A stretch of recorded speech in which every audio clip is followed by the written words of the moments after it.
नमस्कार सर्वांचे. Pharma solution चॅनलमध्ये सर्वांचे हार्दिक स्वागत. आज आपण एका खूप महत्वाच्या विषयावरती चर्चा करणार आहोत. एफडीएच्या रिलेटेड जे काही आता ड्रग इन्स्पेक्टरची जाहिरात येणार आहे त्या संदर्भामध्ये एफडीए मध्ये काय चालतं, एफडीएची हिस्ट्री काय आणि फूड अँड ड्रग ऍडमिनिस्ट्रेशन मध्ये जे काही कायदे वगैरे येणार आहेत, drug and cosmetic act, narcotic act, ते कसे असतात किंवा ड्रग इन्स्पेक्टरची कामं काय असतात, की इन जनरल आज ओव्हरव्ह्यू म्हणून आपण घेतोय. तसं सर डायरेक्टली आपण लेक्चर घेणार होतो सरांचं ऍपवरती, पण आज पहिला दिवस असल्याने विद्यार्थ्यांना म्हणजे की एक माहिती मिळावी की ओव्हरऑल रिव्ह्यू कसं आहे, हे डिपार्टमेंट कसं आहे, त्यामध्ये काय काय कसं कसं चालतं किंवा त्याबद्दल आपण आदरणीय आणि सन्माननीय डॉक्टर बल्लाळ सर, जे अतिशय नामांकित असिस्टंट कमिशनर ऑफ ड्रग्स असे त्यांच्या कार्यकालामध्ये होऊन गेलेत आणि त्यांनी खूप साऱ्या म्हणजे त्यांच्या कार्यकालामध्ये त्यांनी शिक्षण सुद्धा घेतलं. तर त्यांनी एम फार्म फार्मॅकोलॉजी मध्ये 1989 मध्ये केलं आणि पीएचडी सुद्धा केली मेडिसिन मध्ये. तर त्याच्यानंतर ऑलमोस्ट 30 इयर्स ऑफ एक्सपिरियन्स आहे त्यांना या रेग्युलेशन मध्ये आणि 2023 ला सरांचं रिटायरमेंट झालं. त्यांनी या सगळ्या नोकरीच्या कार्यकालामध्ये किंवा त्याच्या आधी BA इंग्लिश लिटरेचर सुद्धा केलं, MA इन पब्लिक ऍडमिनिस्ट्रेशन म्हणजे उत्तम प्रशासन कौशल्य असणारं सरांचं व्यक्तिमत्व. नंतर diploma in business management, BG diploma in computer science, एवढं सगळं एज्युकेशन त्यांनी सातत्याने करत राहिले आणि आज म्हणजे त्यांचे 4 पुस्तकांचे लेखक सर आहेत. नंतर founder president Me to We Foundation ही NGO आहे जी हेल्थ सेक्टरमध्ये काम करते, मी टू वी नावाची. आणि भरपूर अशा नॅशनल बॉडीज आहेत देशामध्ये, त्या भरपूर नॅशनल बॉडीजचं ते लाईफ मेंबर आहे. तो अशा पद्धतीनं सरांचं म्हणजे जे काय इंट्रो आहे तो सांगितला तुम्हाला. आणि आता सध्या Anurag college of pharmacy at Bhandara या ठिकाणी सर कार्यरत आहेत. म्हणजे सर आता या वयामध्ये म्हणजे रिटायर झाल्यानंतर सुद्धा विद्यार्थ्यांना ज्ञानार्जनाची ज्ञानसाधना करत आहेत. त्याबद्दल सरांचं खूप खूप अभिनंदन सर. आणि तुमचा खूप महत्वाचा मौल्यवान वेळ आहे तो आम्हाला तुम्ही देताय. आता सर 104 विद्यार्थी तुमच्या ऐकण्याची प्रतीक्षा करतायत सर. आणि तुम्हाला ड्रग इन्स्पेक्टर बॅच मध्ये जे आपले विद्यार्थी आहेत ते तसे ऐकणारच आहेत. तर मी सरांना विनंती करतो. आणि विद्यार्थ्यांना नंतर सरांचे एक लेक्चर झाल्याच्या नंतर विद्यार्थ्यांना काही प्रश्न वगैरे असतील तर नंतर तुम्ही इंटरॅक्शन करू शकता. त्यामुळे तुमचे काही डाऊट्स वगैरे असतील तर तेही काढून ठेवा. ठीक आहे. Thank you very much sir. I request sir, please continue the session. Thank you, Rushikesh sir, for the nice introduction. I hope Yes, I am audible to everyone. Yes, sir, you are audible, sir. So I will be continuing. Just give me information to up to what PM you expect me to speak. अर्धा तास, पाऊण तास, 1 तास. Saurabh sir सांगा किती वेळ ऐकायचंय सरांना. रचना मॅडम बोला. 1 तास बोललात तरी चालेल सर. ठीक आहे. I will try my level best. आणि मला जे ऋषिकेश सरांनी सांगितलेलं आहे त्याप्रमाणे व्हॉट आय अंडरस्टँड की आजचं हे इंट्रोडक्टरी लेक्चर आहे, वेलकम स्पीच आहे आणि आज आपण हा कार्यक्रम सुरू करतो आहे.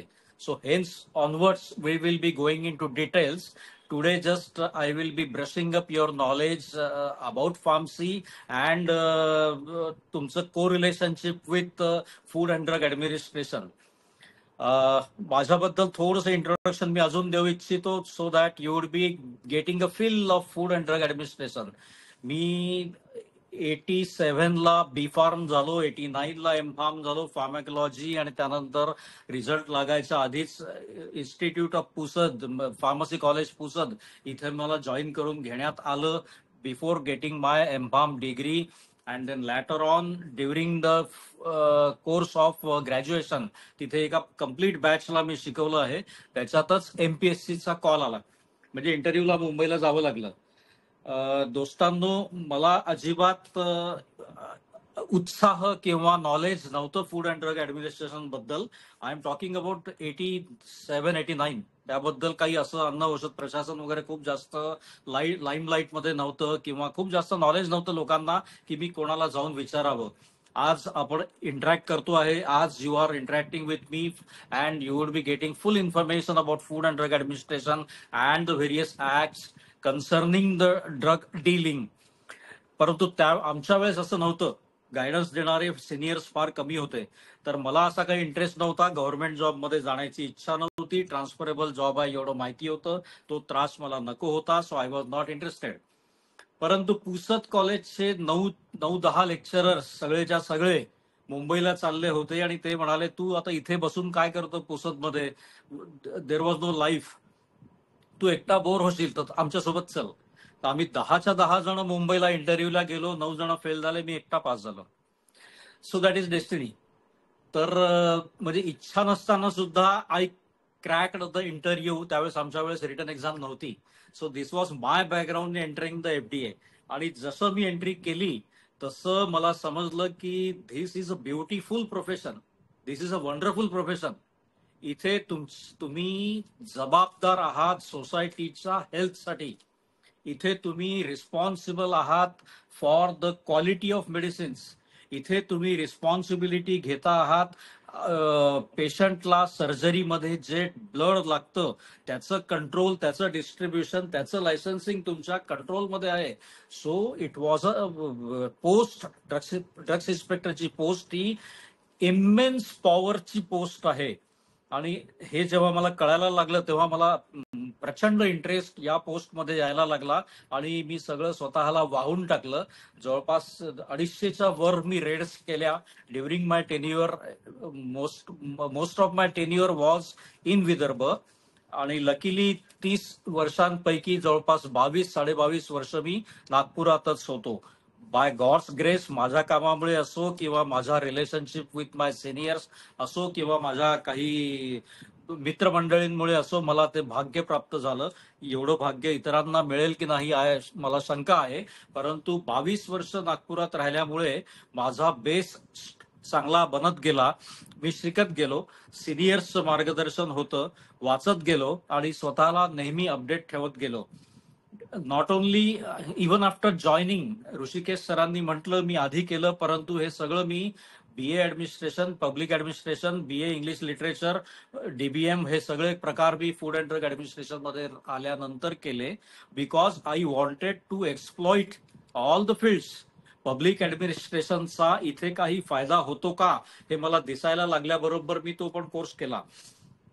आता फूड अँड ड्रग ऍडमिनिस्ट्रेशन हे असं फील्ड आहे की याबद्दल बाहेरच्यांना चित्र वेगळं असतं. बिईंग अ गव्हर्नमेंट ऑफिसर किंवा यांचा रुतबा म्हणा, यांचे पॉवर्स म्हणा, यांना किती घाबरतात लोक, तेच एवढं फक्त दिसतं. परंतु ऑफिसमध्ये आल्यानंतर त्या ड्रग्स इन्स्पेक्टरला केवढं प्रचंड पॉवर्स आहेत आणि केवढं प्रचंड काम असतं हे हळूहळू तुम्हाला मी सांगीनच आणि शिकवीनच. ड्रग आणि कॉस्मेटिक ऍक्ट 1940 हे आपलं बायबल आहे. बायबल म्हणजे सगळं life of drug inspector revolves around drug and cosmetic act. सुरुवातीच्या काळात मी थोडं आता बॅकग्राऊंड मध्ये जाईन. सुरुवातीच्या काळात बरं, by the way, this is the only act remaining which is a pre independence act. म्हणजे ब्रिटिशकालीन ऍक्ट आहे आणि हा भारताचा जन्म 1947 व्हायच्या आधीचा ऍक्ट आहे. तर एवढा जुना ऍक्ट म्हणजे याचा अर्थ असा नव्हे की आम्ही काही जुनं फॉलो करतोय, असा बिलकुल नव्हे, कारण यात रेग्युलर अमेंडमेंट्स वगैरे होत राहतात. परंतु the point in saying is that this is the pre constitutional act. Constitution तयार व्हायचं होतं, ब्रिटिशर्स भारत सोडून जायचे होते, त्यावेळेस पासून हा ऍक्ट आहे. आणि का बरं हा जुना ऍक्ट आहे? कारण ड्रग हे असं सेन्सिटिव्ह प्रकरण आहे की हे तर पेशंटला ते मारेल किंवा व्यवस्थित करेल. म्हणजे अगदी लेफ्टला डेथ आहे, राईटला रिकव्हरी आहे. एवढ्या सेन्सिटिव्ह इश्यू बद्दल सुरुवातीपासूनच सगळ्यांचं लक्ष होतं. त्याच्यामुळे हा ऍक्ट जुना आहे. आता सुरुवातीला काय व्हायचं, ब्रिटिशर्स जेव्हा इथे होते, राज्य करत होते आपल्या राज्यावर, त्यावेळेस सगळी आपल्या फील्डमध्ये हेल्थ सेक्टरमध्ये अनार्की होती. अनार्की म्हणजे अनागोंदी कारभार, की लोक त्यावेळेस मॉलिक्युल्स आले नव्हते, रिसर्च झाला नव्हता. त्यामुळे जे जे त्या वैद्यांना, जुन्या ट्रॅडिशनल हिलर्सला जे जे माहिती होतं ते नॉलेज ते इम्प्लिमेंट करत गेले.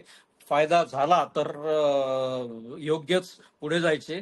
डेथ झाली तर it was not being reported. म्हणजे किती डेथ साईड इफेक्ट्सनी, किती डेथ चुकीच्या औषधांनी, किती डेथ्स ॲडल्ट्रेशननी, किती deaths because of no active ingredients inside त्याच्यामुळे, किंवा किती डेथ इन्फेक्शन्समुळे, किंवा किती डेथ्स ड्रग इंटरॅक्शनमुळे, ड्रग फूड इंटरॅक्शनमुळे झाल्या, याचं स्टॅटिस्टिक्स जुन्या काळी नव्हतं. There was no mechanism. So अगदी अनागोंदी कारभार होता. एखाद्या वैद्याला गुण आला तर लोक त्याच्याकडे जायचे, परंतु मेले किती किंवा रिकव्हर किती नाही झाले याचं स्टॅटिस्टिक्स आमच्याकडे नव्हतं. त्यानंतर आधी आक्रमणं व्हायची भारतावर नॉर्थ साईडनी, अफगाणिस्तान स्पेसिफिकली, व्हाया पाकिस्तान, त्या रूटनी बरेचसे गाढवांवर, घोड्यांवर बसून लोक इकडे ट्रान्सफर व्हायचे, किंवा अतिक्रमण पण झाली, युद्ध पण झाले. भारताने बरेच युद्ध पण फेस केले. तर अशा वेळेस सैनिकांना रात्री बेरात्री काही दुखू नये, दुसऱ्या दिवशी फ्रेश राहावं म्हणून अफू आणि गांजा मिश्रित काही काही अर्क किंवा टॅबलेट्स वगैरे या देण्यात येत होत्या. तर बेसिकली त्यावेळेस pain killing was the motto. कारण आक्रमण व्हायची, वार होता, युद्ध होतं. तर अशा वेळेस त्याचे साईड इफेक्ट, क्वालिटी बद्दल कोणी बॉदर नव्हतं करत. तर अशा रीतीने आपल्याकडे अफगाणिस्तान मार्गे खूप प्रचंड मोठ्या प्रमाणात अफू आणि गांजा यायला लागल्या.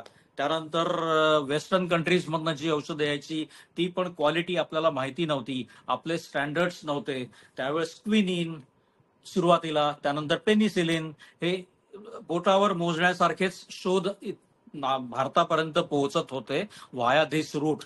तर त्यामुळे काय झालं की कॉन्स्टिट्युशनल लॉ कुठला बनला नसल्यामुळे, काही स्टॅटिस्टिक्स उपलब्ध नसल्यामुळे फायदा किती होत होता आणि नुकसान किती होत होतं याचं काहीही कोणाला तारतम्य नव्हतं. अगदी अनागोंदी चालू होती. त्यानंतर सुरुवातीला याचं नाव डेंजरस ड्रग ऍक्ट असं ठेवण्यात आलं होतं. आता तुम्ही कोरिलेट करू शकाल की ड्रग्स म्हटल्यानंतर लेमॅनच्या डोक्यामध्ये तेच होतं की ड्रग्स म्हणजे काहीतरी भयंकर प्रकार आहे. मेडिसिन म्हटलं की थोडंसं सॉफ्ट होतो, मेडिसिन म्हटलं की थोडंसं कंट्रोल्ड आल्यासारखा वाटतो, रेग्युलेशन आल्यासारखं वाटतं. सो सुरुवातीला याचं नाव डेंजरस ड्रग्स ऍक्ट होतं. त्यानंतर 1940च्या आसपास, नाही 1930 मध्ये द डेंजरस ड्रग ऍक्ट नाव ठेवण्यात आलं. त्यानंतर त्याचं कन्व्हर्शन झालं ड्रग ऍक्ट मध्ये.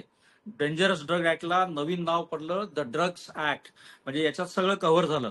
तरीही ते अजून फुललेलं नव्हतं, त्याला एक्सप्लॉइटेशन झालेलं नव्हतं. व्यवस्थित chapters, categorisation, quality, raw material वगैरे काहीही प्रकार त्या 1940 पर्यंत त्यात नव्हते. आणि 1940 टू 1960 हे ड्रग ऍक्ट म्हणून त्याचं चालू होतं नाव. त्यानंतर 1960 मध्ये म्हणजे पोस्ट इंडिपेंडन्स थोडंसं आपण केअरफुल झालो. त्यातले दुष्परिणाम कळायला लागले आणि त्याचं नाव आपण drug and cosmetic act rename करण्यात आलं ऍट 1960. मग त्यानंतर थोडेसे चॅप्टर्स, सेक्टर्स त्यात यायला लागले. तसंच 1964 मध्ये मग आयुर्वेदिक कॅटेगरी त्यात वाढली, युनानी कॅटेगरी वाढली, सिद्ध कॅटेगरी म्हणजे ASU च्या अंडरमध्ये जे ड्रग्स आले ते सुद्धा इन्क्लूड झाले 1964 मध्ये. तसंच त्यानंतर कळायला लागलं की अरे हे तर वैद्याच्या हातात प्रोफेशन जर गेलं तर ते डेंजरस आहे. वैद्य हा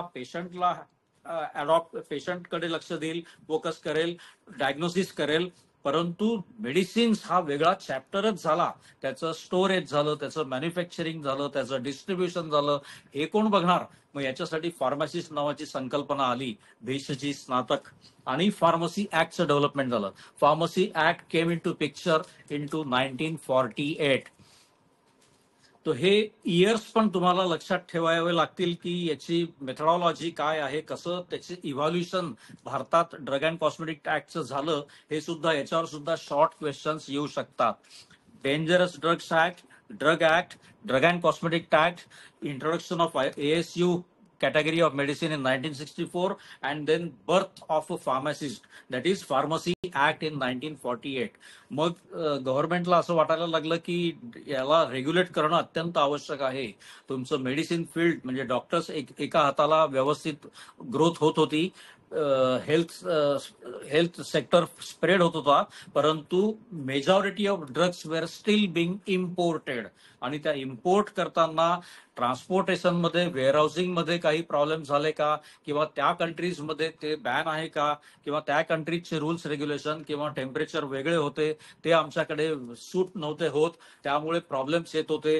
तर आपला स्वतःचा जॉग्राफिकली ऍडव्हान्टेज घेऊन इथल्या टेम्परेचर आणि ह्युमिडिटीवर इथल्या रॉ मटेरियलला यूज करून इथे बनवून घेण्याचं काम गव्हर्नमेंट ऑफ इंडियाने विचार केला आणि फार्मसी ऍक्टचा जन्म झाला. त्यातून फार्मासिस्ट नावाची टर्मिनॉलॉजी बाहेर आली आणि entire drug manufacturing, transportation, वेअरहाऊसिंग, quality control, distribution and regulation was handed over to the pharmacist through Pharmacy Act since 1948.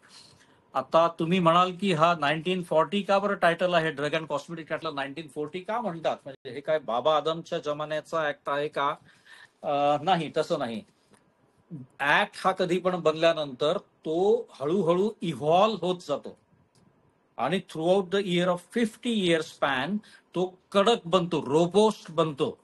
म्हणजे बऱ्याचशा चुका आज देखील आपल्याला माहिती नाही, त्या कदाचित पुढे रिपेल होतील, काढून टाकण्यात येतील, आणि हा ऍक्ट हळूहळू हळूहळू स्ट्रॉंग बनत जातो. तसंच ड्रग अँड कॉस्मेटिक ऍक्टचं झालेलं आहे. 1940ला जन्म झाल्यापासून तर आजपर्यंत हा सॉलिड बनत गेलेला आहे. रेग्युलेटर्सच्या किंवा कॉन्स्टिट्यूशनच्या किंवा पार्लियामेंटरियन्सच्या किंवा इतर माध्यमातनं आपल्याला एक एक स्टेप कळायला लागते की अरे हे तर आपलं चुकलंय. जसं आता तुम्ही ते NDLM माहिती असेल तुम्हाला, रॉ मटेरियल मध्ये इम्प्युरिटी प्रोफाइलिंग पण करावं लागतं. म्हणजे जे रॉ मटेरियल प्रॉक्युअर करतो त्यात आतापर्यंत आपण बघत होतो की किती पर्सेंट ते चांगलं आहे, ऍक्टिव्ह इन्ग्रेडियंट त्यात आहे. आता ऍक्ट काय म्हणतो की नॉट ओनली किती पर्सेंट चांगलं आहे ते मला पाहिजे, परंतु जे रिमेनिंग 1% त्यात निघालेलं ते काय आहे, त्याबद्दल का नाही बोलत तुम्ही? म्हणजे असं ही प्रोसेस आहे. हे मी उदाहरण याकरता दिलं की असं इव्हॉल्युशन कंटिन्युअस चालू आहे. उद्या जाऊन अजून अमेंडमेंट येणारच आहेत. जसं मध्यंतरी मी सांगितलं ASU आयुर्वेदिक सिद्धा युनानी ड्रग्सचं इंट्रोडक्शन झालं ऍक्टमध्ये, तसंच होमिओपॅथी मेडिसिन्स ऍड झाले, तसेच कॉस्मेटिकचे आता चॅप्टर असं कळून येतं आहे की कॉस्मेटिक इज बिग इश्यू आणि त्याला हँडल करणं आता ड्रग अँड कॉस्मेटिक ऍक्टच्या अंतर्गत जरा कॉम्प्लिकेटेड होत चाललंय. तर why not to have a separate act on cosmetics. आता सध्या कॉस्मेटिक रूल्स आलेले आहेत. फॉर एक्झाम्पल कॉस्मेटिक रूल्स 2020 मध्ये आलेले आहेत. ऍक्ट अजून फॉर्म व्हायचा आहे, त्याला सेपरेशन, त्याचा डायव्होर्स नाही झाला ड्रग अँड कॉस्मेटिक ऍक्ट मधून, परंतु सेपरेट रूल्स फॉर्म झालेले आहे. म्हणजे डायव्होर्सच्या आधी नवीन घर शोधून ठेवलेलं आहे आणि cosmetics would be coming out of drug and cosmetic act and there would be separate cosmetic rules and act separate. तसंच मेडिकल डिव्हायसेसचं झालेलं आहे. आतापर्यंत डायग्नोसिस करणाऱ्या मशीन्स या तुम्हाला कुठला डिसीज आहे, कॅन्सर आहे, ब्लड प्रेशर कमी आहे, ब्लडमध्ये शुगर एवढी आहे, ते सगळं सांगतं. मग can they be brought under the category definition of drug, याच्यावर विचार झाला. आणि आता you are having medical devices act 2017, म्हणजे 2017ला मेडिकल डिव्हायसेस ऍक्ट आला. इट डझंट मीन की तो सेपरेट झाला आहे. त्याचं बेसिस हे ड्रग अँड कॉस्मेटिक ऍक्टच आहे. Medical devices are categorised, are defined under drugs only, परंतु त्याचं मॅन्युफॅक्चरिंग, त्याचं स्टोरेज, त्याचं क्वालिटी कंट्रोलला सुद्धा हळूहळू इव्हॉल्व्ह होऊन सेपरेट ऍक्ट 2017 मध्ये आला. म्हणजे जरी 1940 हा ऍक्ट असला तरी अमेंडमेंट्स होत गेल्या आणि त्या अमेंडमेंट्समुळे तो ऍक्ट आपला रोबोस्ट बनत गेलेला आहे. तसंच आता हे 2-3 मी याचा जिक्र केलेला आहे, तर अजून 2-3 ऍक्ट सांगून देतो जे आम्हाला सराउंडिंग, आणि पुढे आपण याच्यावर एकेका ऍक्टवर डिटेल बोलणार आहोत.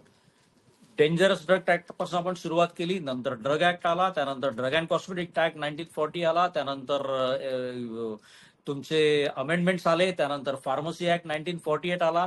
त्यानंतर आता लोकांना कळायला लागलं की भारतात औषधी विकल्या जातात आहे, पेशंट खूप आहेत, डिसिसेस बरेच डिफाईन झालेले आहेत, तर हळूहळू मार्केटिंग व्हायला लागलं. आधी त्यात देव किंवा तो वैद्य आपल्यासाठी डॉक्टर होता, देव होता, तो जसं म्हणेल तसं करत होता. परंतु आता कॉम्पिटिशन वाढली, आता मार्केटिंग आलं, आता ग्लोबलाइज्ड वर्ल्ड आलेलं आहे. त्यामुळे काय होतंय की मार्केटिंग मध्ये आल्यानंतर थोडीशी कॉम्पिटिशन एकमेकात निर्माण झाली. Ultimately it is a money earning process. Manufacturing हे सगळे मॅन्युफॅक्चरर्स फॅक्टरी का टाकतात? पैसा कमावण्यासाठीच टाकतात. परंतु ऍट द सेम टाइम ती कटथ्रोट कॉम्पिटिशन कधी कधी व्हायला लागली आणि एकमेकांना डाऊन करायचं किंवा एकमेकांच्या चांगल्या ब्रँडला कॉपी करायचं किंवा चांगल्या कॉम्बिनेशन मध्ये अजून काहीतरी ऍड करून नवीन नाव टाकायचं, असले प्रकार वाढू लागले. त्यानंतर चित्रविचित्र रोगांना दूर करतो असा पिक्चर क्रिएट करण्यात आला. तर गव्हर्नमेंट ऑफ इंडियाला वाटलं की अरे हा तर डोक्यावर चाललेत हे लोक, तर त्या मार्केटिंगवर किंवा ऍडव्हर्टायझिंगवर कंट्रोल करणं सुद्धा आवश्यक होतं. याच्यातून जन्म झाला ड्रग्स अँड मॅजिक रेमेडीज ब्रॅकेटमध्ये ऑब्जेक्शनेबल ऍडव्हर्टाइजमेंट ऍक्ट.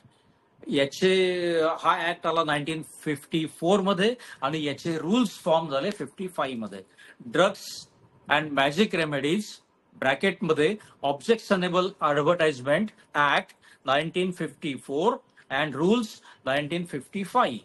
आता हे ऍक्ट्स आणि रूल्स काय आहे आपण ते नंतर बघू, परंतु आजच्या इंट्रोडक्शन मध्ये एवढं पुरेसं आहे की मार्केटिंगवर, ऍडव्हर्टाइजमेंटवर आणि इलिगल ऍडव्हर्टाइजमेंट किंवा मिसलिडिंग ऍडव्हर्टाइजमेंट किंवा सेल्फ मेडिकेशन लोक चालू करतील हे प्रिव्हेंट करण्यासाठी गव्हर्नमेंटला हे DMR आणणं अत्यंत आवश्यक वाटलं. त्यामुळे 1954 मध्ये या नवीन कायद्याचा जन्म झाला, which controls advertisement over newspaper, print media, advertisement oral, advertisement over television, advertisement hoardings, boards, pamphlets, leaflets, radio, railway stations, या सर्वांमध्ये ऍडव्हर्टाइजमेंट वर प्रिव्हेंशन आलं की तुम्ही मिसलिडिंग किंवा ज्यांनी प्रोव्होक होतील ते लोक, सेल्फ मेडिकेशन होईल, असे ऍडव्हर्टाइजमेंटला कंट्रोल करण्यासाठी DMRचा जन्म झाला.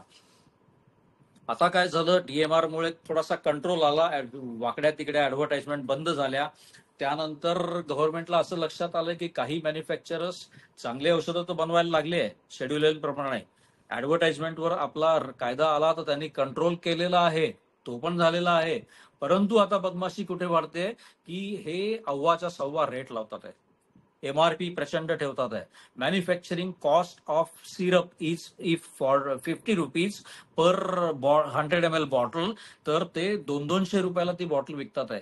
आणि असं 10 मेजर कंपन्यांनी रेट ठरवून टाकले आणि प्रत्येकाने आपापसात एकमेकांची मीटिंग घेऊन ठरवलं की आपण या अँथेलमेंटिक म्हणा किंवा मल्टीव्हिटॅमिन म्हणा हे सिरप आपण सगळे मिळून इंडियामध्ये 500-500 रुपयाला विकणं चालू करेल, तर पब्लिकला प्रॉब्लेम येईल, सोसायटीमध्ये प्रॉब्लेम येणार. आता 10 लोकांनी 500 रुपयाचं ठेवल्यानंतर त्या डॉक्टरनी प्रिस्क्राईब केल्यानंतर the patient has no choice, तो 500 रुपयाला विकत घेईल. तसं मोनोपोलायझेशन टॅक्टिक्स क्रिएट व्हायला लागल्या मॅन्युफॅक्चरिंग एंडला.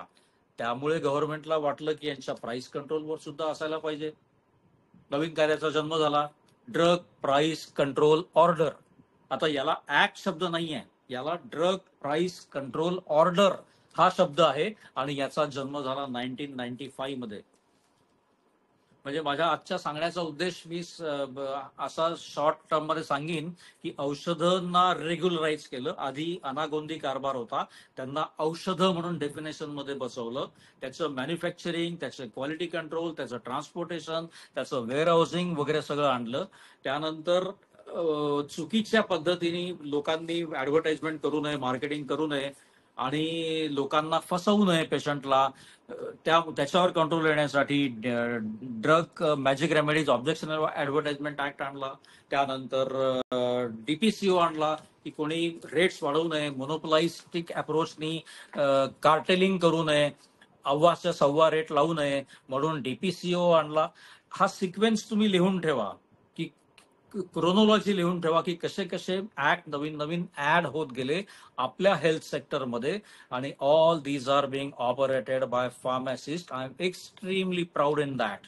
आणि त्याचं लायसन्सिंग, त्याचं रेग्युलेशन हे सगळं आमच्या फूड अँड ड्रग ऍडमिनिस्ट्रेशनच्या हातात होतं आहे आणि पुढेही राहणार. त्याबद्दल I am extremely proud of being serving as drugs inspector earlier, later on assistant commissioner in drug department for almost 30 years.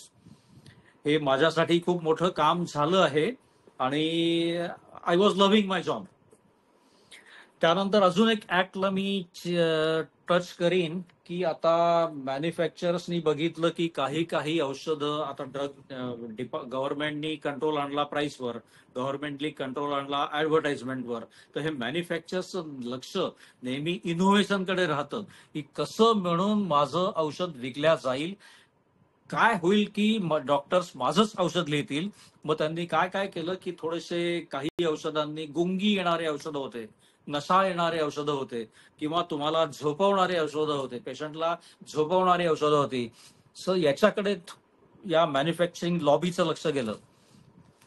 आणि मग कोडिन फॉस्फेट झालं, मॉर्फिन झालं, टाडालाफिन झालं, किंवा काही हानिकारक इन्ग्रेडियंट्स असलेली औषधं झाली, याच्यावरचा जोर वाढवला. मी बांगलादेशमध्ये गेलो असताना मला तिथे जाणवलं की तिथे being a Muslim country alcohol was not permitted. परंतु at the same time Bangladesh बॉर्डरवरून रोजच्या 10 ट्रक्स कोडीन फॉस्फेटचे सिरप्स जायचे. आता त्यांची पॉप्युलेशन आपल्यापेक्षा 125, 25 पटींनी कमी पॉप्युलेशन, आणि तिथे कोडिन फॉस्फेट असलेले सिरप असले, कोडिन फॉस्फेटचे कप सिरप्स हे आपल्या इक्विव्हॅलंट विकल्या जायचे. So what is the purpose की नशा येणारी औषधं. त्या 2-3 बॉटल्स घेतल्यामुळे त्यांना अल्कोहोल घेण्याचा एक ग्लास अल्कोहोलचा इम्पॅक्ट व्हायचा. तर असे इल्लीगल युजेस पण व्हायला लागले. आता कोडिन फॉस्फेटवाली औषधं लिगल होती, ते तुम्ही थांबवू शकत नाही. एक्सपोर्ट इज अलाउड, ते तुम्ही विकू शकता. मग who is banning, who will be taking control.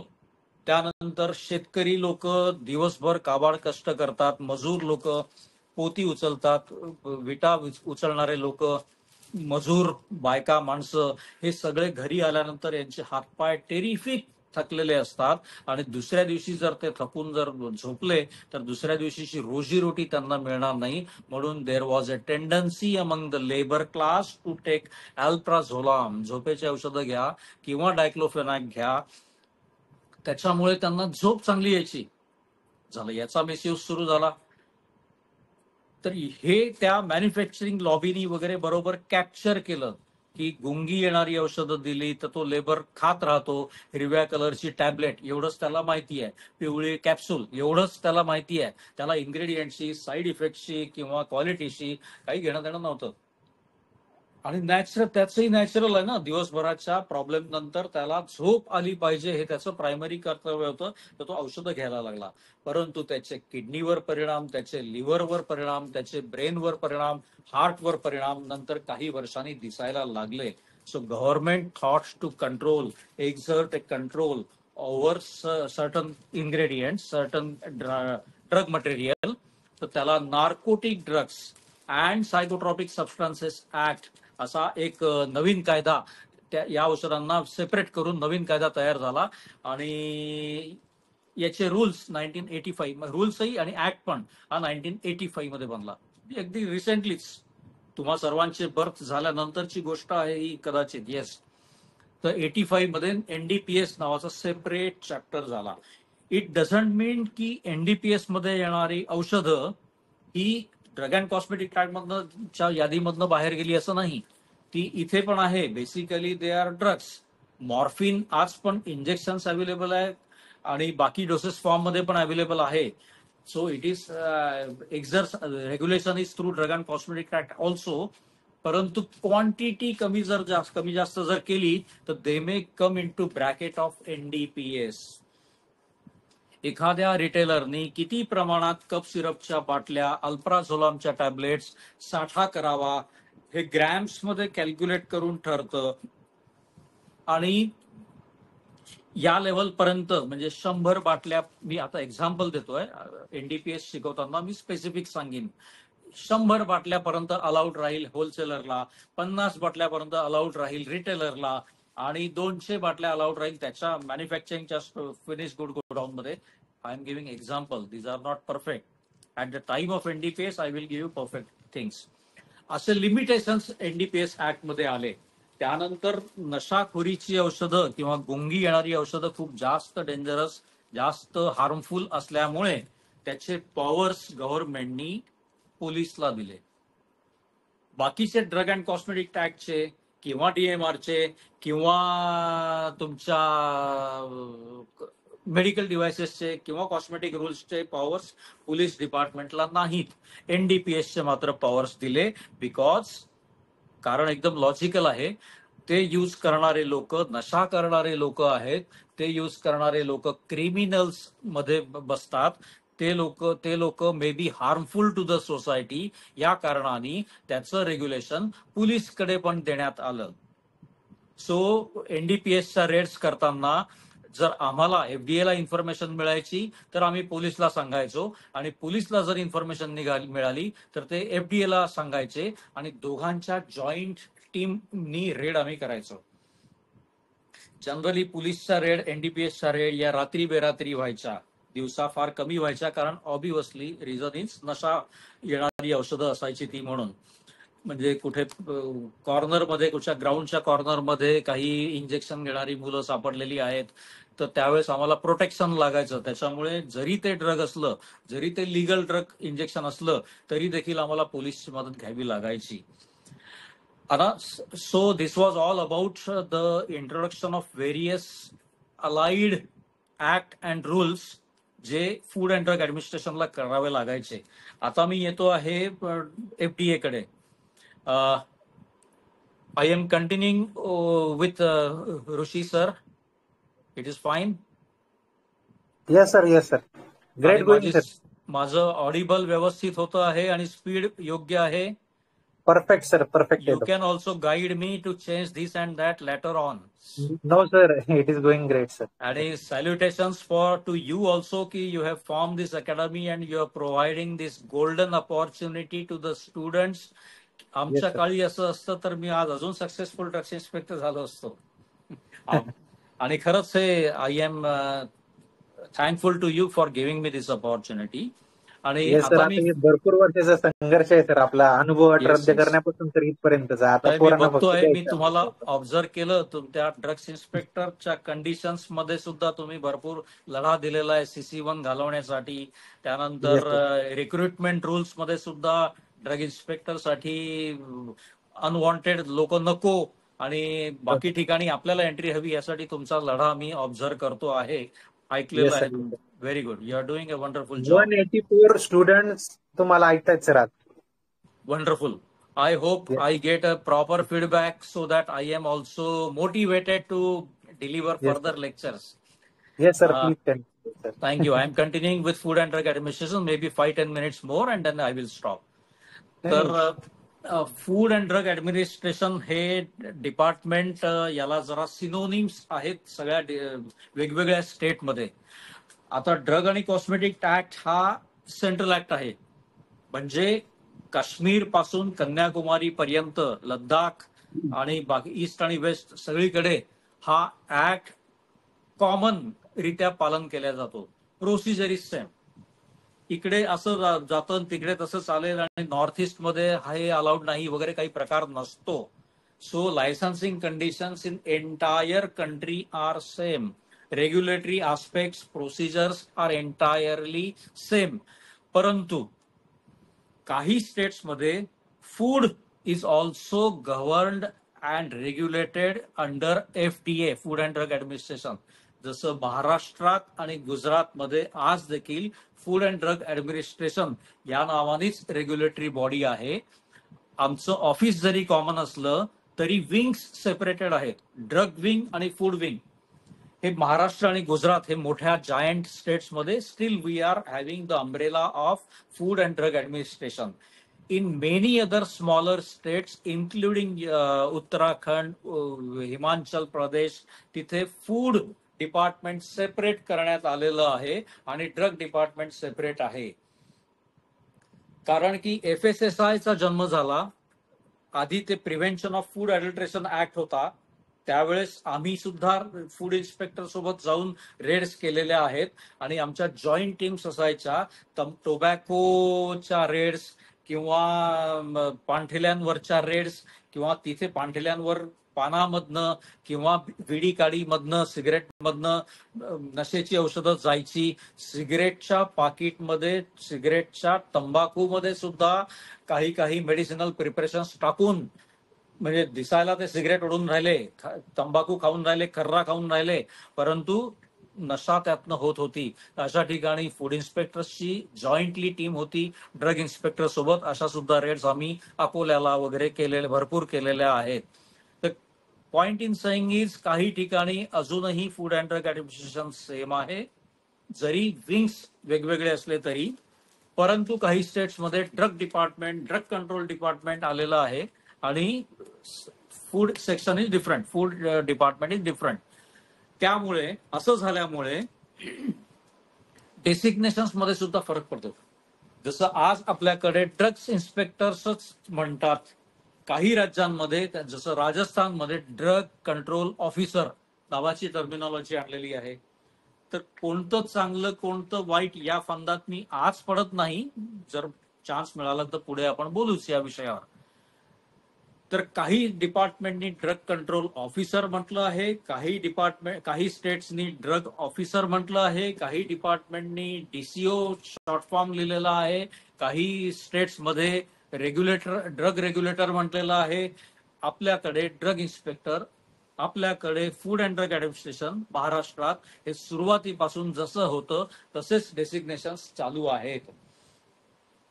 So I think की I have given the idea की तुम्हाला DCO म्हणजे ड्रग कंट्रोल ऑफिसर किंवा फूड अँड ड्रग किंवा ड्रग इन्स्पेक्टर यात कन्फ्युजन व्हायला नको. इट डिपेंड्स ऑन द, त्यांनी आपले रेग्युलेशन आणले, त्यांनी आपले राजपत्र गॅझेट नोटिफिकेशन्स वेगळे करून घेतले आणि आपल्याकडे ते व्हायचं आहे अजून. कदाचित तुमची बॅच एवढी सॉलिड बॅच तिथे जॉईन झाली तर कदाचित तुम्ही ताकद लावाल, ही डिमांड कराल आणि you may also get new nomenclature what ever you think, depending upon drug control officer की रेग्युलेटर की ड्रग ऑफिसर की व्हॉट एव्हर. एक ड्रग इन्स्पेक्टर म्हटलं की सोसायटीमध्ये किंवा फॅमिलीमध्ये थोडासा स्टिग्मा असायचा की हा इन्स्पेक्टर आहे, म्हणजे थोडंसं वेगळ्या अँगलनी त्याच्याकडे बघितल्या जायचं. म्हणून त्या स्टेट्सनी असा निष्कर्ष काढला असेल की ड्रग कंट्रोल ऑफिसर म्हणजे थोडंसं जास्त रुतबा वाढतोय, इम्प्रेशन वाढतं आहे, असं त्यांचं मत पडलं आणि त्यांनी चेंजेस केले. महाराष्ट्राला अजून त्याचं इम्पॉर्टन्स जाणवलं नसेल किंवा आढळलं नाही, म्हणून we are still continuing with drugs inspector. दुसरं इंटरेस्टिंग गोष्ट मी याच वेळेस तुम्हाला सांगू इच्छितो की ड्रग इन्स्पेक्टर नावाचा शब्द ड्रग अँड कॉस्मेटिक ऍक्ट मध्ये नाहीच आहे, त्यात फक्त इन्स्पेक्टर म्हटलंय. ड्रग अँड कॉस्मेटिक ऍक्टच्या डेफिनेशन मध्ये फक्त इन्स्पेक्टर म्हणजे निरीक्षक अशीच डेफिनेशन आहे आणि मग त्याला पॉवर्स दिलेले आहे. कॉमनली स्पीकिंग त्याला आपण ड्रग इन्स्पेक्टर म्हणतो. आपण त्याच्या डिटेल्समध्ये नेक्स्ट लेक्चरमध्ये जाऊया. तर फूड अँड ड्रग ऍडमिनिस्ट्रेशन पैकी मी आता ड्रग विंग कडे वळतो. ड्रग विंग मध्ये आपल्याकडे आपल्या स्टेटमध्ये डिव्हिजन ऑफिसेस असतात. There are 7 division offices in Maharashtra. Nagpur, Amravati, Aurangabad, Pune, Brihanmumbai, headquarters, Nashik, हे झाले डिव्हिजन्स. मग आता हे डिव्हिजन्स म्हणजे काय, हे तुमच्या रेव्हेन्यू डिव्हिजन्स जे पॉलिटिकली म्युनिसिपल कॉर्पोरेशनच्या रूल प्रमाणे तुमच्या कलेक्टरेट प्रमाणे जे डिव्हिजन्स म्युनिसिपल डिव्हिजन्स होते त्याप्रमाणेच हे डिव्हिजन आपले राहिलेले आहेत, कन्सिडर करण्यात आलेले आहे. आणि एका डिव्हिजन मध्ये जवळपास 5, 6, 7 depending upon the size of the division तेवढे डिस्ट्रिक्ट असतात. मी नागपूरला सध्या बसलेलो आहे आणि जोरदार पाऊस सुरू झालेला आहे. So there may be disturbance in our linkage. So if the electricity is off, we may be off, आणि तिथेच आपण रामराम करूया. पण मी कंटिन्यू करतोय सध्या. Yes sir, no problem. Okay. तर 6-7 डिव्हिजन मध्ये प्रत्येक डिव्हिजनला 5 ते 6 डिस्ट्रिक्ट असतात. फूड अँड ड्रगचं ऑफिस हे प्रत्येक डिस्ट्रिक्टला असतं. महाराष्ट्रातल्या प्रत्येक डिस्ट्रिक्टमध्ये एफडीएचं इंडिपेंडंट ऑफिस आहे. ऍडमिनिस्ट्रेटिव्हली जरी ते कलेक्टर ऑफिसच्या अंडर येत असलं तरीही रेग्युलेशनच्या दृष्टीने our reporting is to commissionerate food and drug administration. I hope I am clear about this. Collector हा ऍडमिनिस्ट्रेटिव्ह जिओग्राफिकल बॉस असला, even if we are coming logically under collectorate, परंतु आपलं रिपोर्टिंग, आपलं सगळं सबमिशन्स आणि आपल्याला आदेश हे कमिशनर, आपली अपॉइंटिंग अथॉरिटी यांच्यातर्फेच घ्यायचे असतात. जसं हे मी याकरता सांगतोय की रेमडेसिवीर मध्ये सगळे पॉवर्स गव्हर्नमेंट ऑफ इंडियानी कलेक्टरेटला दिले होते आणि ड्युरिंग द कोविड वेव्ह तिथे आमचं रेमडेसिवीर आणि बाकी ड्रग्सचं डिस्ट्रीब्युशन, ऑक्सिजनचं distribution was taken over by collector. And during that time for Nagpur division, as a nodal officer for drug distribution, I was reporting directly to collector. During Covid special powers त्यांना delegate केले होते, म्हणून Covid झाल्यानंतर ते powers त्यांचे निघून गेले. Now we are no more under control of collectorate. We will be reporting to our appointing authority, that is commissioner. So every division has 5 or 6 districts. Every district has food and drug administration independent office. त्या ऑफिसचं jurisdiction ते division असेल. त्या division मध्ये होणारे crimes, त्या division मध्ये होणाऱ्या उलथ्या पालथी, त्या डिव्हिजन मध्ये देण्यात आलेले लायसन्सेस, या सगळ्यांचं त्यांचं रेकॉर्ड चेकिंग, इन्स्पेक्शनचे powers food and drug administration of that डिस्ट्रिक्टला असतात. The head of the Food and Drug Administration's office in a district is Assistant Commissioner. The head of the division office of Food and Drug Administration is Joint Commissioner. आता मी नागपूरला बसलो असल्यामुळे नागपूरचं exam घेईल. Nagpur is a division place. Nagpur डिव्हिजनचा head of the office म्हणजे boss, याचं title आहे जॉईंट कमिशनर ड्रग्स. आणि त्याच्या अंडरमध्ये नागपूर डिव्हिजन मध्ये नागपूर डिस्ट्रिक्टसाठी 2 असिस्टंट कमिशनर्स आहेत, who are called as licensing authority for sales. Joint commissioner is licensing authority for manufacturing for that division. डिस्ट्रिक्टचा head असतो assistant commissioner आणि त्यात ही is licensing authority for sales trading. म्हणजे समजा Chandrapur is a district under Nagpur division. मग चंद्रपूरला जर मला होलसेलचं दुकान, रिटेलचं फार्मसी टाकायचं असेल तर मला लायसन्सिंग अथॉरिटी चंद्रपूरला अप्रोच व्हावं लागेल.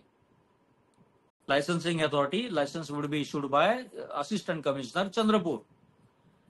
If I want to form a manufacturing unit at Chandrapur, I will have to apply to FDA Chandrapur, but FDA Chandrapur will conduct the inspection and submit the report of inspection to the Nagpur office, Nagpur division, for licensing authority sitting in Nagpur division, joint commissioner. म्हणजे assistant commissioner आपला report submit करेल joint कमिशनरला आणि licence of manufacturing would be given by joint commissioner Nagpur division. I hope I am clear about licensing authority. आता licensing authority म्हणजे काय, drugs inspector म्हणजे काय, ड्रग म्हणजे काय, लायसन्सेस कसे असतात, हे सगळं आपण डिटेलमध्ये पाहणार आहोत. आणि याच्या डेफिनेशन सुद्धा दिलेल्या आहेत पुस्तकात, ड्रग अँड कॉस्मेटिक ऍक्ट मध्ये. आणि 50% of your workload would be coming out of those definitions. या जर पिक्चर क्लिअर असला, कन्सेप्ट क्लिअर असला डेफिनेशन्सचा, तर आपलं 50% क्वेश्चन पेपर इज सॉल्व्ड. आता डिस्ट्रिक्टचं स्वरूप मी सांगितलं आणि every district will be having depending upon the population and size of the district 2 किंवा 3 ड्रग्स इन्स्पेक्टर प्रत्येक डिस्ट्रिक्टला असतात.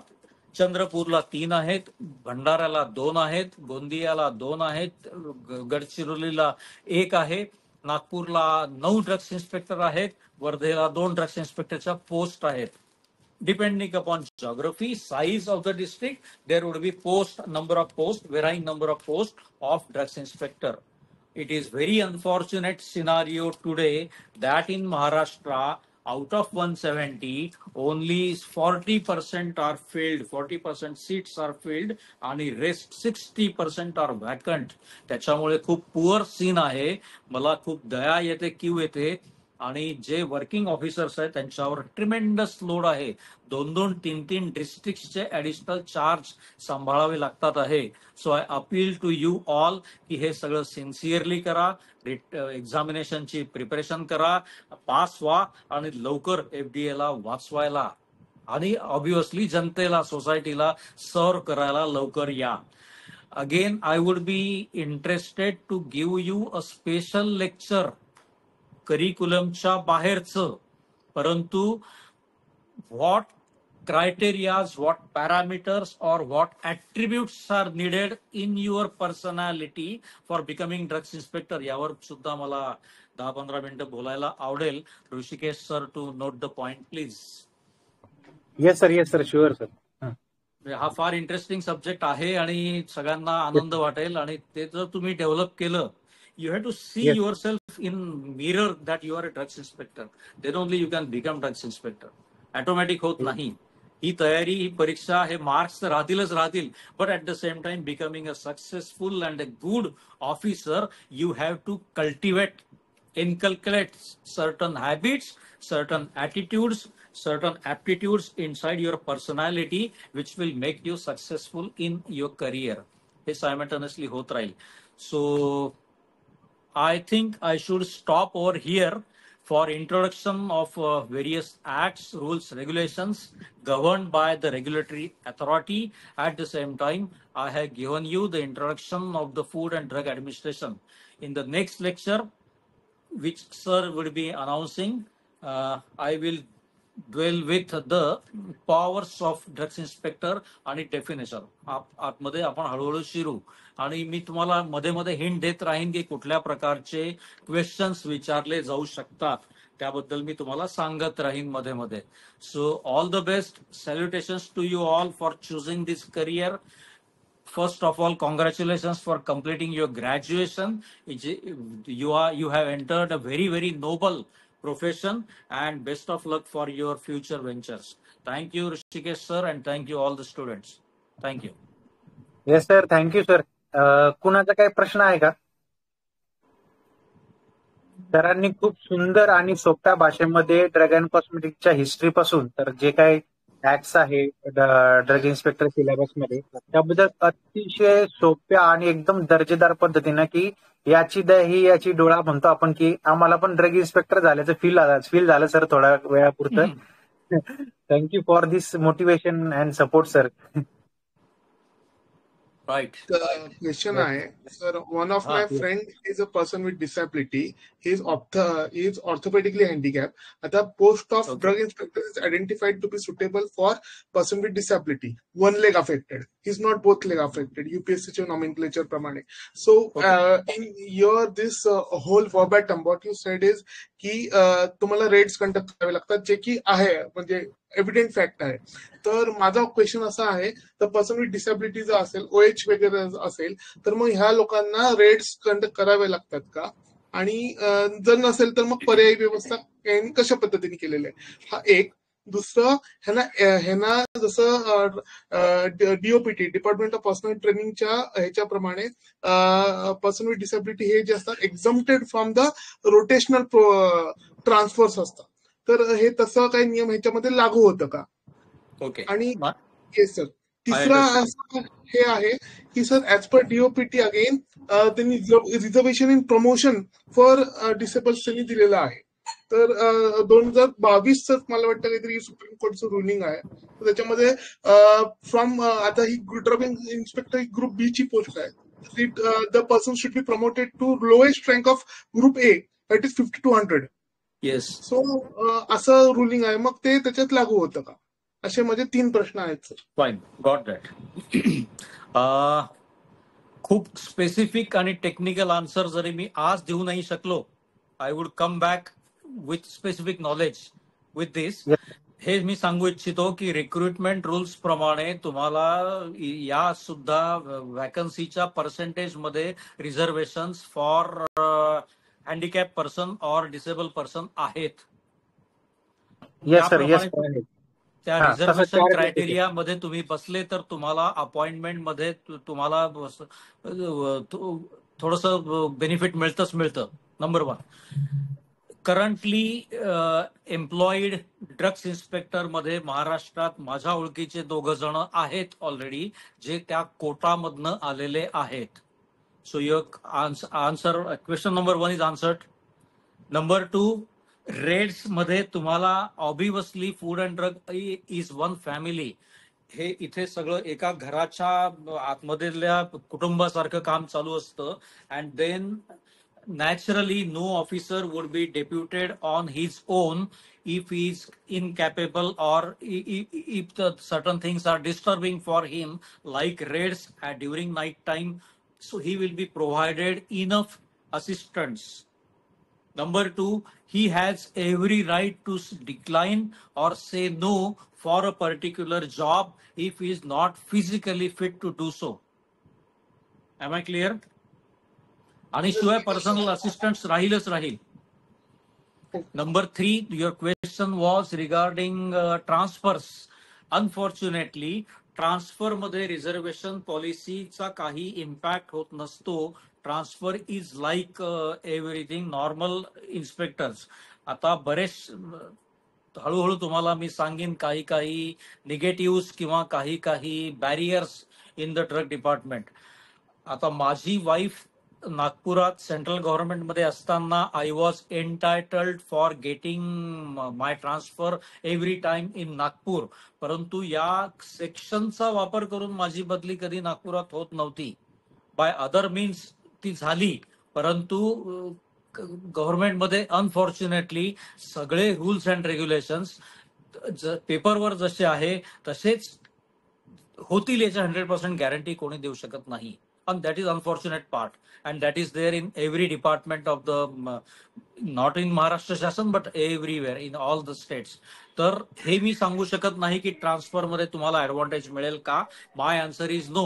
It would be at par with others. Raids आणि बाकी टीम्स मध्ये तुम्हाला असिस्टन्स मिळेल. I think this suffices. Sir, drug inspector हे जे पोस्ट आहे ह्याचं कॅडेटमध्ये जे ग्रेडेशन आहे, म्हणजे ड्रग इन्स्पेक्टर, मग सिनियर ड्रग इन्स्पेक्टर, मग असिस्टंट कमिशनर आणि त्याच्यानंतर मग हे जे जॉईंट डीसीचं जे हे आहे, तर what is a gradual level of progression, म्हणजे समजा की किती वर्षानंतर त्यांचं असं होत जातं. हा प्रश्न विचारायचा उद्देश हाच होता की समजा ड्रग असिस्टंट कमिशनरची पोस्ट त्यांच्याकडे बाबा अवेलेबल नसेल, because it is subjected to availability of the post. तर त्यावेळेला म्हणजे जेवढं माझं नॉलेज आहे की पोस्ट नसेल तरी पण त्या लोकांना त्यांची ग्रेड पे ही इक्विव्हलंट केली जाते. पोस्ट नसते पण मग ते इकडे पण लागू आहे का? नाही. Answer is no. परंतु after every 12 years you get a financial time bound rise. परंतु इथे आपल्याकडे महाराष्ट्रामध्ये हे gradation drugs inspector, senior drugs inspector, assistant commissioner, joint commissioner असं नाही. महाराष्ट्रात सिनियर ड्रग्स इन्स्पेक्टर नावाचं गॅजेटेड नोटिफिकेशन अद्याप आलेलं नाही. We are lacking behind. बाकी स्टेट्समध्ये ते आहे. उत्तराखंड आणि हिमाचल मध्ये ते आहे, जम्मू मध्ये ते आहे, गुजरात मध्ये नाही, महाराष्ट्रात नाही. साऊथ मध्ये काही ठिकाणी आहे, काही ठिकाणी नाही. This is very very unfortunate part on regulatory bodies. आणि आम्ही आता 8 दिवसापूर्वी मी हैदराबादहून आलो. तिथे conference, drug control officers welfare असोसिएशनची कॉन्फरन्स होती. तिथे सुद्धा हा मुद्दा आम्ही सगळ्यांनी आग्रहाने धरला आहे की gradation should be common. If the act is common through out India, gradation should be common throughout all states. Pay scales should be common. There is a disparity in pay scale also, unfortunately. There should be common pay scales in entire India, and the promotion policy should also be common. Unfortunately, आजच्या डेटला हे नाही. आता माझं example घेता, मी 18 वर्ष drugs inspector होतो. बाकी स्टेट्समध्ये, राजस्थानमध्ये 6 वर्षांनी, CDSCO मध्ये 3-4 वर्षांनी ड्रग्स इन्स्पेक्टरचं प्रमोशन एडीसी किंवा असिस्टंट कमिशनर, काही ठिकाणी त्याला एडीसी टर्मिनॉलॉजी आहे, आपल्याकडे असिस्टंट कमिशनर म्हणतात, तर ते झालेलं आहे. So this is there. आपल्याला लढावं लागेल. महाराष्ट्र पॅरिटी आहे, वेगवेगळे क्रायटेरिया लागलेले आहेत रिगार्डिंग डेसिग्नेशन्स, नॉमेनक्लेचर, पे स्केल्स, पे ग्रेड्स आणि प्रमोशन पॉलिसी. यात डिफरन्सेस आहेत स्टेट वाईज. 22 पैकी 18 वर्ष मी ड्रग्स इन्स्पेक्टर होतो. शेवटले 6 वर्ष मला असिस्टंट कमिशनरची पोस्ट मिळाली. हा मुद्दा वेगळा की मी फक्त 8 वर्ष ड्रग्स इन्स्पेक्टर होतो, बाकी सगळे 12 वर्ष मला additional charge of assistant commissioner मध्ये होतो. परंतु स्टील माझ्या मनात ती खंत होती की मी रेग्युलर असिस्टंट कमिशनर अद्याप नाही. शेवटले 6 वर्ष मला असिस्टंट कमिशनर म्हणून काम करायला मिळालं. That's all. Very poor state, but it's okay, it's fine. Thank you तर सर. आता जे काही नवीन विद्यार्थी आहेत ते सगळे चळवळीत घडलेली मुलं आहेत सगळी, त्याच्यामुळे ते नक्कीच बदल करण्यासाठी पुढे येतीलच सर, 100% जॉईन केल्यावर. Very good, wonderful. Yes sir. Next question please. Hello, next sir. Question कोणी आहे? हा, तो सर बोला. हा Sir, I have completed my B Pharmacy and M Pharmacy from Sudhakar Naik Institute of Pharmacy, Pusat, sir. Great. Great. Sir, my question is that, sir, what is the workload on this drug inspector post, sir? What is the job profile? Okay, got that. आता मी याच्यावर separate lecture घेणारच आहे. तरी मी तुम्हाला आता introduction मध्ये तुम्ही प्रश्न विचारला. Marathi is okay for you? Yes, sir, yes. Workload असं डिपेंड करेल डिस्ट्रिक्टच्या जॉग्राफिकल लोकेशनवर, पॉप्युलेशनवर आणि तुमच्या स्ट्रेंथवर. नॅचरली, बरोबर आहे ना? म्हणजे ऑफिसमध्ये जर तीन ड्रग्स इन्स्पेक्टरची पोस्ट आहेत, परंतु 2 व्हॅकंट आहे, एकच भरला आहे, तर त्याला 3घांचं काम नॅचरली त्याच्यावर येईल. त्यानंतर सॅम्पलिंग आहे, ते 3 जणांचं आहे, तर तुम्हाला एकट्याला करावं लागेल. त्यानंतर इन्स्पेक्शन्स वाढतील, रेट्स हे एकट्याला मॅनेज करावं लागेल. So that is what I am saying की ताबडतोब सगळ्या वॅकन्सीज फिल करणं अत्यंत आवश्यक आहे. परंतु डोंट बॉदर अबाउट वर्कलोड. मी तर माझं 30 इयर्स खूप एन्जॉय केले, प्रचंड एन्जॉय केले. म्हणजे यू कुडंट इमॅजिन की रेमडेसिवीरचं डिस्ट्रीब्युशन डिव्हिजनचं माझ्याकडे होतं, ऑक्सिजनचा पण पार्ट माझ्याकडे होता. हे डिव्हिजनसाठी 6 डिस्ट्रिक्टसाठी मी रिस्पॉन्सिबल होतो, बिसाइड्स रेग्युलर वर्क. तर हे आम्ही केलं म्हणजे होऊन जातं. We are so toughened up. या डिपार्टमेंटमध्ये आल्यानंतर आपली ग्रोथ एवढी सॉलिड होते, छान होते, प्रोव्हायडेड यू ऍक्ट प्रोएक्टिव्हली. तुम्ही स्मार्ट आहात, तुम्ही अपग्रेडेड तुम्हाला ठेवलं, तुम्ही म्हणजे कॉम्प्युटरवर व्यवस्थित असाल, तुम्हाला पर्सनॅलिटीवर व्यवस्थित काम केलं, तुम्ही फिजिकली फिट असाल, तुम्ही मेंटली स्ट्रॉंग असाल, तर sky is the limit. You can work lots. सुंदर काम करू शकतो विथ इज, काही प्रॉब्लेम नाही. आता काही झाला ऑफिशियल पार्ट, आता काही झालं, काहीच्या पर्सनॅलिटी वीक असतात, किंवा शॉर्टकट्सची सवय असते, किंवा टाळण्याची सवय असते. आपण याच्यावर वेगळं बोलू. तर अशा लोकांना मात्र टफ जातं, मग त्यांना वर्कलोड वाढतं, कारण आधीपासूनच सवय नाही. आम्ही तर आमचं आयुष्य थ्रो केलं होतं ऍज अ ऑफिसर, तर वी एन्जॉयड. आणि सगळी दुनिया बघणं होतं, जग बघणं होतं. इन्व्हेस्टिगेशनला बाकी स्टेट्समध्ये जावं लागतं. So we come across with various situations. त्याच्यामुळे आय लव्ड माय वर्कलोड आणि I enjoyed. So don't bother. Workload will be managed perfectly fine. Yes sir, thank you very much sir, खूप छान उत्तर दिले सर. अजून कोणाचा काही प्रश्न आहे का? आता फक्त 2च प्रश्न घेतले जाईल. हँड रेज करा, मी अनम्यूट करतो. तुम्ही प्रश्न तुमचे लिहून ठेवले किंवा मला व्हॉट्सअप केले तरी I can answer on WhatsApp. Okay, ठीक आहे. कुणाचा प्रश्न नाही असं समजतो. तेजल गालेवार यांनी प्रभाकर पारसे आलो वॉन्ट टू स्पीक आलो केलंय तुम्हाला. बोला प्रभाकर सर, बोलू शकता. ओके, ठीक आहे. आपण कन्क्लूड करूया सर. येस. हा, प्रश्न नाहीत आणि मुलं आता आपल्या अकॅडमीला जॉईन झाल्याच्या नंतर त्यामध्ये पण तुम्ही कमेंट्स मध्ये ते प्रश्न टाकतील किंवा आपण तसे सेशन सुद्धा घेऊया, पर्सनॅलिटी किंवा काय असतं. Thank you very much sir. Thank you very much for this effective आणि खूप जबरदस्त सेशन झाला सर. मुलांना याची खरोखर असिस्टंट कमिशनर आणि ड्रग इन्स्पेक्टर नेमकं काय असतं आणि कशा पद्धतीने एक कोणत्या मार्गाने आपण अभ्यास केला पाहिजे याची थोडीशी एक दिशा मिळाली. आता त्यांना